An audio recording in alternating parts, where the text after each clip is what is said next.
قال ايه وبيبيعوا الكيلو منه ب180 جنيه عشان شويه الشوكولاته اللي حاطينها عليه. لا احنا هنعمل احلى بسكوت بكل مميزات البسكوته اللي احنا متعودين عليها طول عمرنا، وكمان هنعمله بسكوت مشكل، وكمان هنعملها بسكوته ناعمه وكمان مخرفشه، وكمان ما تتكسرش معانا زي ما انت شايفه كده، وكل ده ومش هتعدي معانا ان شاء الله 80 جنيه. نقول يا بركه بسم الله كده. اول حاجه انا عايزه اعمل بسكوت بجوز الهند او طعم جوز الهند يكون واضح فيه جدا، فهجيب نص كوبايه من اللبن بس تكون مغليه، لازم اللبن يكون مغلي. هحط فيه 3 معالق من جوز الهند، وانا عايزه يكون اللبن مغلي عشان يطلع كل النكهه اللي في جوز الهند. وكمان هعمله هو اول حاجه واركنه عشان على ما اجي احتاجه للبسكوت يكون برد. بعد كده هجيب كيلو من الدقيق المنخول. انا نخله الدقيق ده وبجيب من عند العطار دقيق لجميع الاستخدامات، وبحط معاه معلقه كبيره مهرمه من النشا. ومعلقه النشا هنا يا ولاد مهمه جدا، لازم نحطها مع الدقيق. بعد كده هجيب 400 جرام من الزبده، والزبده دي زبده كريستال، ممكن طبعا تشتغلي باي زبده تعجبك او اي زبده انت بتحبيها. وزبده كريستال انا جايبه القالب ب 75 جنيه، دول 400 جرام يعني ما كملوش ال 30 جنيه، او تقريبا بالظبط كده 30 جنيه ل 400 جرام. ووزننا كمان على الميزان 200 جرام من سكر البودر. كيلو سكر البودر ب 20 جنيه، احنا خدنا 200 جرام يعني مش هيعدوا ال 2 جنيه، 2 جنيه ونص بالكتير قوي. يبقى زبده وسكر كده معانا 32 ونص، ومعانا 20 جنيه من الدقيق، يبقى كده معانا كام؟ 52 جنيه ونص. ومعانا ورقتين فانيليا ب 2 جنيه، يبقى كده 54 جنيه ونص. ومعايا 4 بيضات، الاربع بيضات البيضه ب 4 جنيه الا ربع، الاربع بيضات ب 15 جنيه، يبقى كده تقريبا معانا 70 جنيه. 70 جنيه ومعانا نص كوبايه من اللبن، قولي ب5 جنيه يبقى معانا 75 جنيه، وثلاث معالق كمان من جوز الهند قولي ب5 جنيه كمان، يبقى احنا كده معانا 80 جنيه. عايزه بقى تزودي وتزوقيه بالشوكولاته تمام، مش عايزه خلاص هو كده فل الفل وتمام قوي. وكمان كان معايا معلقه صغيره مليانه من البيكنج باودر حطيتها على الدقيق، وكمان معايا معلقه صغيره برضو مليانه من النشادر هحطها مع اللبن، ودول كده مش هيجوا ب2 جنيه. المهم بقى يجوا ب80 او ما يجوش، اهم حاجه ان احنا عاملين حاجه بايدينا في بيتنا وعارفين المكونات اللي فيها ايه بالظبط. المهم بقى انا مسكت الزبده والسكر فضلت اضرب فيهم لحد ما نعموا جدا معايا وبقوا عاملين زي الكريمه. بعد كده نزلت عليهم بالبيض، بيضه بيضه، كل ما بيضه بتختفي بروح حاطه البيضه اللي بعدها. بعد ما ضربت البيض كويس جدا مع الزبده ومع السكر، رحت نازله عليهم بورقتين الفانيليا ومعلقه صغيره من عصير الليمون. وعصير الليمون هنا بيفتح جدا العجينه معايا، وفي نفس الوقت بيضيع اي زفاره للبيض. وممكن تستغني عن الليمون وتحطي مكانه معلقه صغيره من الخل. بعد كده هنزل عليهم بالدقيق دفعه واحده. الدقيق ده كيلو دقيق منخول، في رشة ملح، معلقة صغيرة مليانة بيكنج باودر، ومعلقة كبيرة مهرمة من النشا. بعد كده هنزل بالدقيق دفعة واحدة على خليط الزبدة مع البيض مع السكر، وأقلبه تقليب بسيط. هخلي الدقيق يتغلف بخليط الزبدة. والملحوظة المهمة جدا هنا ان انا مش هعجن عجينة البسكوت خالص، انا بس بلمها بطراطيف صوابعي، يعني ما بعجنهاش نهائي. اوعي تعجني نواعم العيد ابدا، اوعي تعجني البسكوتات خالص. انت كل اللي بتعمليه انك بتدخلي المكونات كلها في قلب بعضها بطراطيف صوابعك او بمعلقة خفيفة كده، يعني ما بتعجنيش. بعد كده بنجيب نص كوباية اللبن اللي معانا، هي دلوقتي بقت دافية، بحط فيها معلقة صغيرة مليانة من النشادر، والنشادر دي مادة رافعة للبسكوت، وممكن كمان نستغنى عنها، بس في الحالة دي هتحطي معلقة صغيرة كمان من البيكنج باودر مع الدقيق. بس طبعا احنا ما نقدرش نستغنى عنها لاننا كلنا متعودين ان احنا بنعمل بسكوت النشادر في العيد.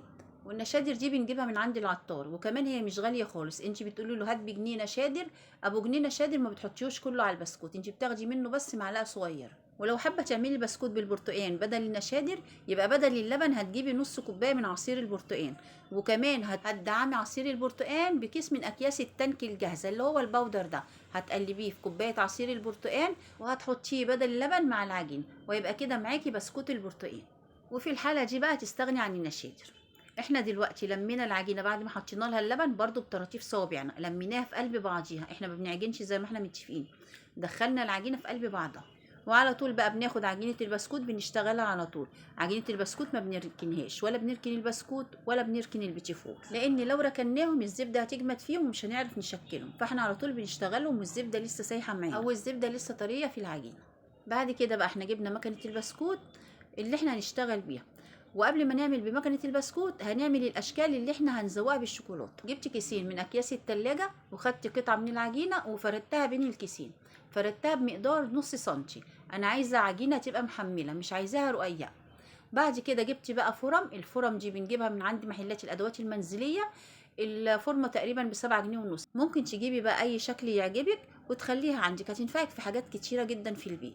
انا جايباهم عندي بقالهم كذا سنه، كانت لسه الفورمه ب2 جنيه ونص. بصراحه بينفعوني في كل حاجه، اي حاجه بحب اعملها بلاقي عندي فرم اعرف اشتغل بيها. لما باجي اعمل نواعم عيد بروح مطلعاهم، اروح عامله بيهم كل النواعم اللي انا عايزاها، وبعد كده اروح مصبيناهم واروح شايلاهم. دلوقتي بقى هجيب صاج ما يكونش مدهون اي حاجه، صاج بقى او صينيه، الحاجه الموجوده عندك، ونروح رصين فيها البسكوتات بتاعتنا. وطبعا دي فكره كويسه لو ما عندكيش مكنه للبسكوت، تجيبي الفرم دي وتعملي بيها زي ما احنا عاملين كده بالظبط. يعني مش شرط تكوني عاملاها كده عشان بس تزوقيها بالشوكولاته، لا، ممكن من غير تزويق شوكولاته خالص. لو ما عندكيش المكنه تعملي البسكوته بالشكل ده. انا بقى الصاج ده خدته دخلته الفرن على طول، قلت على ما اركب المكنه يكون هو استوى. هدخله على الرف الوسطاني في درجه حراره وسط، درجه الفرن تكون وسط، ويكون الفرن سخن قبل ما ادخل البسكوت الفرن. مش هياخد وقت معانا، بس اهم حاجه تتابعيه في قلب الفرن. طبعا بقى بتركبي المكنه وتشوفي شكل الموس اللي انت عايزه تشتغلي بيه. طبعا بيبقى معانا كذا شكل، الشكل اللي يعجبك طبعا تشتغلي بيه. ويا ريت يكون في حد معاكي بيساعدك عشان يدور لك المكنه، لان المكنه بتبقى عايزه حد يدورها وحد ياخد منها البسكوت.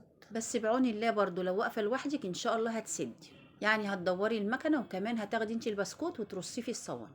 احنا كده خلصنا الصواني وخدناها بقى سويناها. وطبعا زي ما احنا متفقين الصواني مش مدهونه اي حاجه. بس انا عايزه اقول لكم ان غير ان البسكوت ده معمول بالشوكولاته وشكله كده يدي على سابليه يدي على بيتي فور، الا انه طعمه خرافه بجد، طعمه تحفه. مقاديره مظبوطه جدا، مقاديره مظبوطه على الشعره.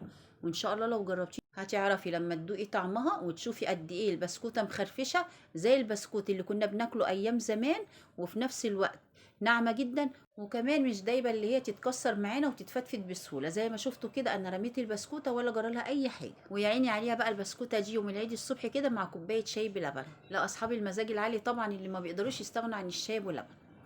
بعد كده بقى دي خطوه اختياريه، عايزه تعمليها اعمليها، مش عايزه تعمليها مفيش مشكله منها.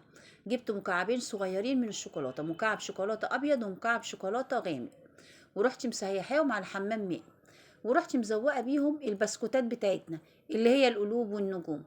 وعندك بقى شويه فرماسيل، عندك شويه مكسرات، عندك شويه جوز هند، اي مكسرات عندك ممكن تزوقي بيها. ما عندكيش خالص هي الشوكولاته كده تحفه. وانت وذوقك بقى في الزواق، يعني ممكن تغطسي البسكوته كلها في قلب الشوكولاته تغلفيها كلها بيها، وممكن نص البسكوته بس زي ما انت شايفه كده. شايفه البسكوتات بتاعتنا واحده متغطسه كلها وواحده نصها بس زي ما انت شايفه كده. ممكن تعمليها ابيض وتنزلي عليها بالشوكولاته الدارك، ممكن تعمليها دارك وتنزلي عليها بالشوكولاته البيض، يعني فنيني فيها بقى. والله شكلها وطعمها احلى من اللي احنا بنجيبه ابو 180 جنيه. وكمان ده مش كيلو، ده احنا لو جينا وزن ممكن ما يجيش كيلو الا ربع، لان بيبقى وزنينه بالتزيين بتاعه بالعلب بتاعته، فطبعا بتوزن معانا كتير. احنا بقى عملناه في بيتنا بشكل مبهج زي ما انت شايفه كده، وبمقادير مظبوطه جدا وبطعم يجنن. عايزاكي تجربيه وتعمليه وتقدميه لضيوفك في العيد ان شاء الله، وتسيبيهم هم اللي يقرروا ويقولوا لك انت جايباه جاهز ولا انت عاملاه في البيت، وشوفي رايهم فيه ايه. وان شاء الله المقادير بتاعه البسكوت هسيبها لك في صندوق الوصف، واي حاجه نسيت اقولها برضو هسيبها لك في صندوق الوصف باذن الله. جربي بقى البسكوت بتاعنا وقولوا لي رايك ايه. وان شاء الله لو عجبك ادخلي قناتي اعملي لي لايك واعملي لي اشتراك.